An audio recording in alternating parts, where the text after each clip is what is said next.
जय सिया राम दोस्तों, आज हम आपको यमराज जी की कहानी सुनाएंगे।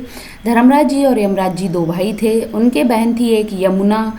वह यमुना धर्मराज जी का तो नोता करती थी, लेकिन यमराज जी का नहीं करती थी। एक दिन धर्मराज भगवान ने कहा कि बहन तू मेरा नोता करती है, यमराज भैया का नहीं करती है, यमराज भैया नाराज हो जाएगा। बहन ने कहा कि अब दिवाली की दो जाएगी, भैया को नोता दे आऊँगी।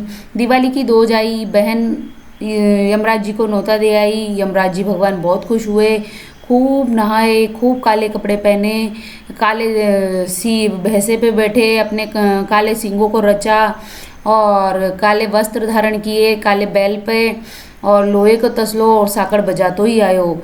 बहन के देवर जेठ थे, वो सब डर गए और अपने द्वार पर खड़े होकर और अंदर कमरे में घुस गए। बहन ने देखा कि सब डर रहे हैं, तो बहन ने कमरे में बंद कर दिया भैया को, और भैया को बंद करने के बाद वह कमरे में पौड़ी में आसन लगा दिया उसने और भैया को जिमा दिया और भैया से कहा, भैया अब तू जा।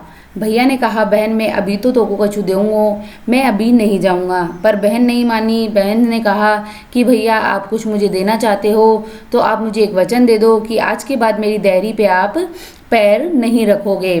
बहन से यमराज भगवान बोले कि बहन मेरे बिना तेरी मुक्ति नहीं होगी। पर बहन नहीं मानी और बहन ने अपने भाई से वचन भरवा लिया। फिर धर्मराज जी भगवान आए एक दिन, जब यमुना माँ है वो बहुत बीमार थी। उन्होंने खाट पलंग पकड़ लिया। अब धर्मराज भगवान ने कहा, बहन तू कैसी है? यमुना माता ने कहा कि मैं बहुत बीमार हूँ भैया, मेरी मुक्ति कैसे होगी? तो धर्मराज जी बोले कि बहन मुक्ति तो यमराज भैया ही करे वो। तो बहन बोली कि भैया वो तो नहीं आएगा। कि क्यों? वो ज़रूर आएगा। कि वो नहीं आएगा, मैंने उनसे वचन भरवा लिया था। कि फिर धर्मराज भगवान ने कहा कि तुम याद करो, बहन को भाई होवे और भाई की बहन होवे तो जरूर आवे। तो जैसे ही उसने बहन ने याद किया अपने भाई को, तो यमराज जी ने आकर अपनी बहन यमुना की मुक्ति कर दी। हमारी और तुम्हारी मुक्ति कैसे हो? 12 महीने सकरात से सकरात कहानी सुननी चाहिए। उसके बाद में तिल्ली गुड़ लोहे का तसला सांकड़ मंदिर में चढ़ाना चाहिए। यमराज जी का मंदिर नहीं हो तो शनि महाराज के मंदिर में हमें अवश्य चढ़ाना चाहिए। इस प्रकार आपको यमराज जी की कहानी कैसी लगी कमेंट में ज़रूर बताइएगा।